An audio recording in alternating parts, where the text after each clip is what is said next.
Okay, high interest on the phones today at 617-830-4750. Let's go to our favorite Israeli caller, Boaz in New Jersey. Boaz, what's new with you? Hey, David. Um, just wanted to call in Israeli.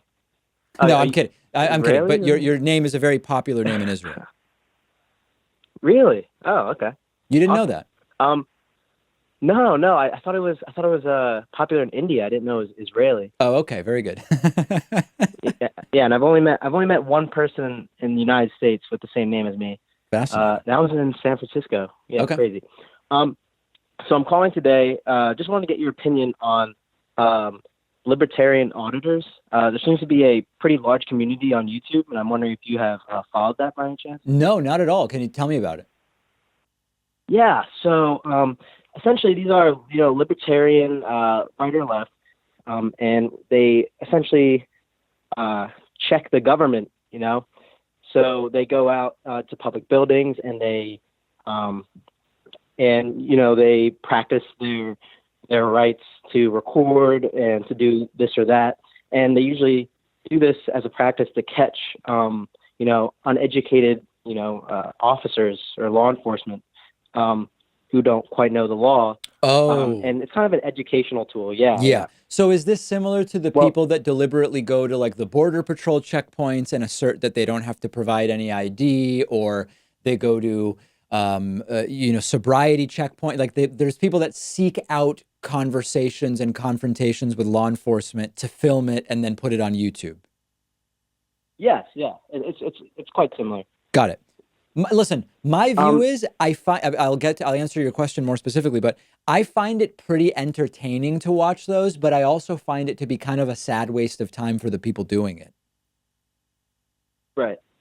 Well, um, I guess there is an argument there that it could be a waste of time. But there was actually a story yesterday. Uh, there is a YouTuber auditor, a blind man.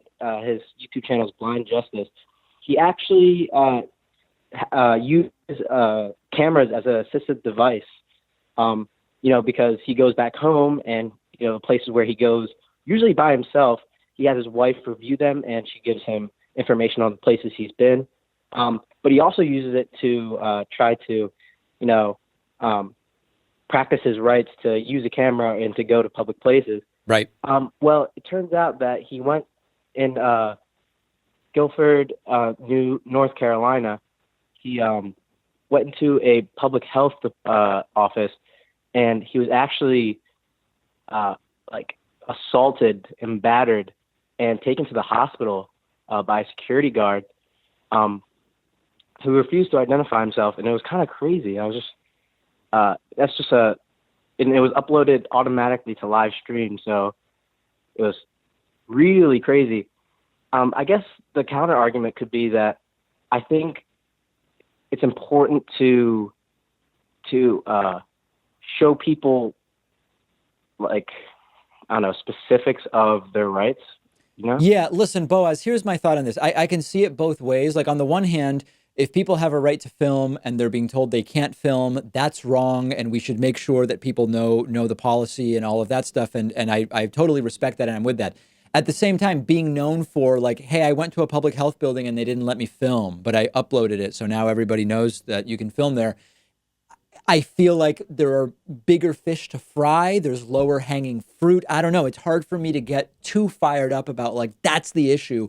If you go in North Carolina to the public health building, you damn well be able to better be able to film. Like I get it, but at the same time, it's not how I would spend my activism capital, so to speak.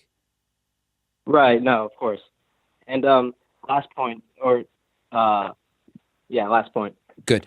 All right. Just give me a sec.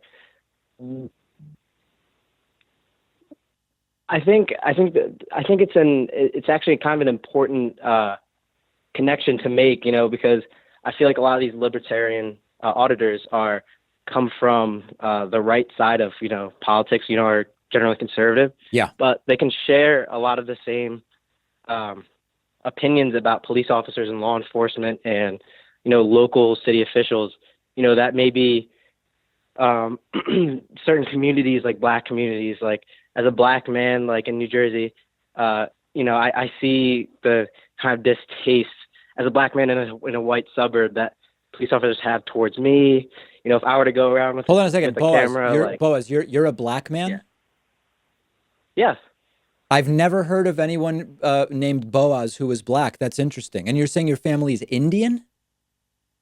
no, no, no, no, no. I'm a mixed. I come from a mixed family. A mixed adopted family.